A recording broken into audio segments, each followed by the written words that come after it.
Welcome to the Industry Show. I'm your host, Nitin Bajaj, and today is an exceptionally special day for three reasons. One, we have not one, but two guests. Two, they're both my childhood friends. And three, they are extremely good looking twins. Snehal and Swapnil, welcome on the show. Thanks a lot for having us. Yeah, thanks, Nitin. Pleasure to be here. Pleasure is all ours, and great to do this the first time with two of you. And let's get started with who are the Shinde brothers? I would say we are dreamers.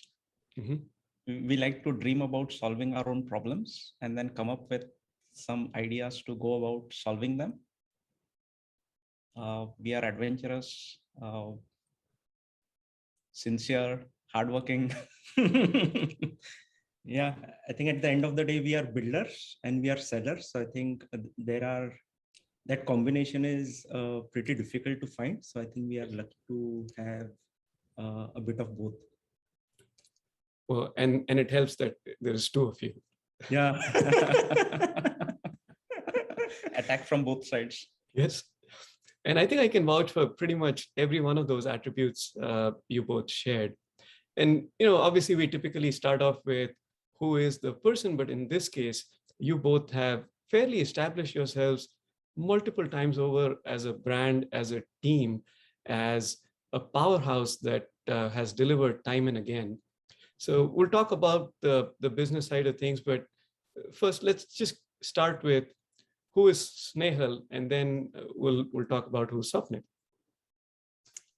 Yeah, so I think at the core of it, I still consider myself to be an artist and kind of use that side of me to make myself a better entrepreneur. So that's why I kind of focus on the product, and every pixel matters. And that is what I'm maniacally focused on. And at Zeni, I play the role of a chief product officer. And that kind of makes me also the single point of failure. So my goal is to focus on a few things, get them right, and keep pushing the ball forward. Just a few things, sure. Yeah. Well, yep. We need to change the definition of few, but few things every day. So remember when we were applying for USC, they asked you to write something about yourself. Yes. And I still recall that the title of my letter was, I believe in exploring the infinity of knowledge. And I still believe that as one of the anchors in the way I approach things. So I think that's the strength that I build myself around. And I handle everything apart from product and technology, and figure out ways in which he cannot fail.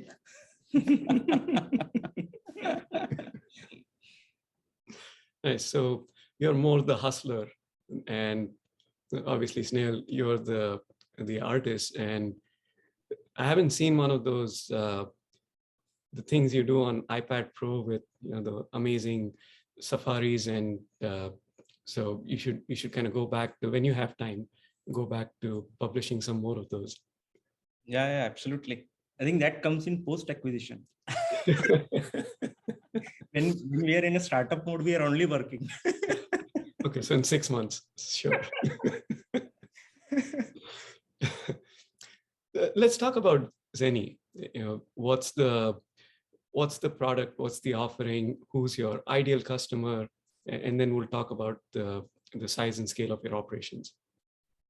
Sure. So with Zeni, we are building an AI-powered finance concierge that can pretty much manage all finance functions for startups and small businesses.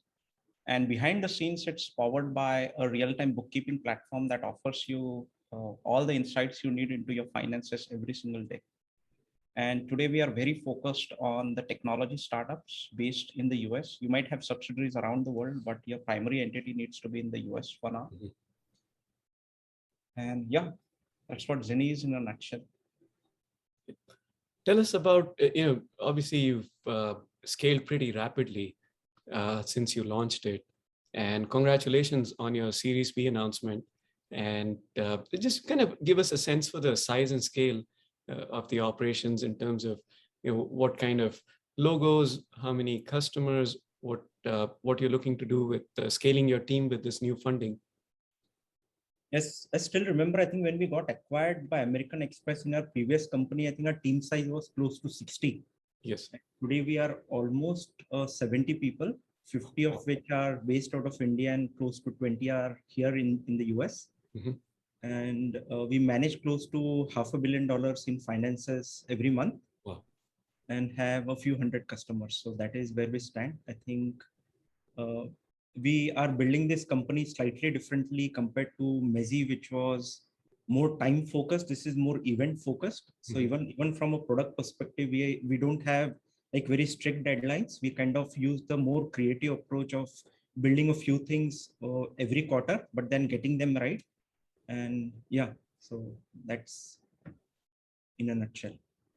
That's pretty amazing. Mezi was about 3 years. 2 years. 2 years in the making, and you're already bigger than where you were after a couple of years. So yeah, I think it helps a lot to have started 2 companies in the past. So when you start the third one, you probably start where you ended the first company, one company, right? So that's why we kind of took off at a very different level. Right. And And of hopefully course, making a few less mistakes compared to the previous 2 startups. But you also creatively come up with new mistakes. So yeah, that is where we start. and that's where the fun is, right? And make a little money in the process. Yeah, as a good side effect. So in terms of, as you look at Zeni and the customers you're working with, what's the biggest challenge you're facing as a business? I think we are in a business where we are building an AI-powered platform that is assisted by human experts. So scaling becomes different and trickier as compared to, say, just a technology-only startup. So we always need to balance our scale with our operations and make sure that we grow on both sides in tandem, so as not to put immense pressure on operations, which can lead to a subpar customer experience. So balancing both and scaling on both sides in tandem is pretty much our biggest challenge, which means technology needs to grow faster than the humans that we are adding. But at the same time, both humans and the technology together needs to collectively grow at a rate that can manage the growth that we are having on the customer side. And it's, in a lot of ways, it's a unique challenge, right? On one end, startups are expected to grow crazy 100, 150. I mean, you're aware of that. You've done that month on month, triple digit growth. But on the other end, because there is a human element attached to it, you're being careful and mindful. But sounds like the average of the two is still outpacing the typical startup growth story. Yeah, I mean, at the end of the day, your growth needs to be impressive. Yes. We definitely don't want to grow by 500% in 3 months, because that will be like a poison pill. So we still want to grow aggressively, but grow in a way that is sustainable, and not just throw money on growth just because you want to grow your numbers. So I think that's where the real balance is. Right. And it helps, obviously. Yeah, go ahead. Till now, most of our growth has been word of mouth and referrals. So we didn't actually go behind acquiring customers. And that was purposefully kept that way so that we can continue to build the product and kind of do the seesaw dance between humans and the platform. That just speaks volumes of your network and the confidence people have in both of you. I mean, you're already at $500 million with just word of mouth. So yeah, numbers speak for themselves. Yeah, we've been lucky enough to have customers who have trusted us at an early stage as Zeni to manage and run their finance departments for them. Yeah. But yeah, the retention has been phenomenal. We pretty much have not lost a single customer. We lost maybe a few of them because they ran out of money during the COVID phase. But apart from that, we have been successfully growing as our customers are growing. On the flip side of challenges come opportunities. What's the biggest one you guys are targeting? right now we are focused on bookkeeping as a vertical, right, in accounting, I think. But the way we are building the platform, we are building it as a CFO as a service platform. So the goal is long-term bookkeeping is just one vertical on that platform, and we can use the platform to start launching more verticals and kind of build the whole stack of accounting on top of it. So I think that I would look at as the biggest long-term opportunity, and it will kind of differentiate us big time from traditional finance firms. When you look back, whether it's at Zeni, which has been a relatively shorter time, or at Mezi, and then before that, Dingana, what is maybe a lesson learned or even a success story that you're really proud of that you want to share with us? I think I always like to say that Dingana gave us fame and Mezi gave us the success. We became successful at Mezi because of our experience at Dingana. So I think whether it even things like negotiating with the music labels and learning how to do that the right way, and then using all that knowledge to actually, even the acquisition that we did was with MX was completely negotiated by us as founders, right? Wow. So I think the kind of learnings we had from our first companies, they are still paying dividends in a big way. And I think more tactically as founders, what we did in our previous startups was like at Dingana, we used to wear a lot many hats ourselves and kind of build the team bottoms up. But one thing that we have realized is it becomes far more powerful to execute if you're building your teams top down and bottoms up at the same time. So if you kind of surround yourself with a lot of leaders faster and then allow them the flexibility to build their own teams, and at the same time build your company bottoms up, then I think you can run twice X faster. And I love the article you wrote about your lessons from Mezi, where you said you're always on hiring mode, right? Where Yeah. you just bring the right people in and then figure out what problems to solve. Yeah. And even now, like we do the same. I think I spend like 40% of my time hiring. Our VP of engineering spends like 85% of his time only hiring. In the last 10 days, we closed like gave out offers to 3 IITians. So that's Wow. the kind of team we are building slowly and steadily. But yeah, I think hiring is the key. I think you're only as good as your team. Yes. And that's a wise and I would say mature / experienced that kind of comes in after having done it so many times and being successful at it. Yeah. I think a lot of problems, day-to-day problems can be solved with people. If you have the right people who can do that job better than you can, I think you just set up yourself for success and reduce the risk on the entire operations and execution. Let's switch gears a little bit and go to one of my favorites part of the show, which is getting to hear some one-line life lessons. And in this case, we can either alternate, or you can, Snehal can go through the list, and then Swapnil, you can. I'll leave it up to you guys how you want to do it. One-line life lessons. Yeah, I think I would say what I said probably at the start of this call, that be a seller, be a builder. If you can do both, then you can be a deadly, that's a deadly combination to have. And very few people have it.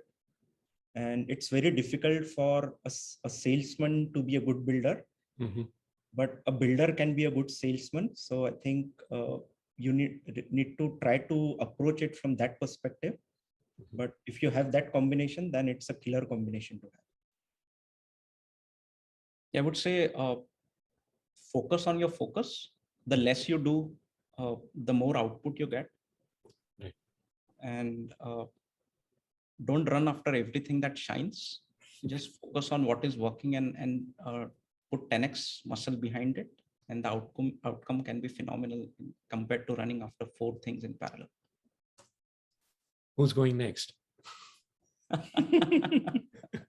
Simplicity is key, especially in the way you build your team, structure them, you build your operations, and the way you execute. The simpler your execution is, the faster you can run. So keep it simple. keep it flexible. Don't add too many processes. Yeah, we are very thin on processes. I think even thinner than we were in probably our previous company. And I think we are doing far less things at Zeni compared to Mezi. I think we focus on like the thumb rule is focused on 20% of the problems that 80% of the customers face. Right. And every single time, just keep focusing on those 20% and tune out everything else. Yeah, just solve for the, like you said, Swapnil, focus on your focus, and then just go 10x. Yep. Yeah. Yeah, and then work with the best people. Don't tell them what needs to be done. Just tell them what the problem is. And hopefully they will find out the best ways to not only solve it, but also capture a lot of peripheral problems that you might not even know about. So I think that's why, coming back to the initial, I would say, recommendation, hiring is key. Hire people who can magically solve problems for you. Right. You kind of have that trust and confidence in them because you hired them for some reason. So let them just do what they're good at. Yep. Yeah.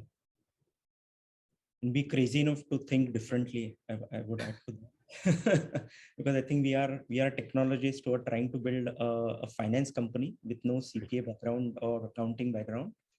So we will either fail miserably or we will succeed big time, right? Because I think if you're crazy enough to think differently and if you still keep pushing, then probably you will end up doing things that people who have the accounting or the CPA or the CFO background won't be able to do, because they are carrying a decade or even more worth of baggage, right? So they cannot look at the problem with a brand new lens. So I think we are also kind of focusing on that side of us. And even if we feel we are doing something crazy, we are building Zeni for the founders and not for the accountants. So we look at this very differently. So true. You have the advantage of the outsider and the fresh perspective. Right. Whereas on the other end, people have a hard time kind of unlearning what they have been groomed in, which may limit their perspectives. Yeah. Yeah, expertise doesn't always give you the power to solve a problem. I think your lack of knowledge, stupidity, and some mystery around that problem might be a bigger incentive for you to solve it in a way that has not been done before. True. Foolish and hungry, right? That's this is awesome, guys. Thanks again for making the time. Really enjoyed this and really looking forward to having you guys back, whether it's 200 or $1 billion raise. You know, obviously looking to see you guys on that unicorn list pretty soon. And yeah, would love to keep this channel open. Awesome. Thanks Thank you a lot for having us. Yeah, thanks for having us, and see you soon after Series C. Yes. Really looking forward to that. Yeah, some golf, some lunch. You guys need some humor around you, so I'll be there. Well, thanks so much again, guys. This has been an absolute pleasure.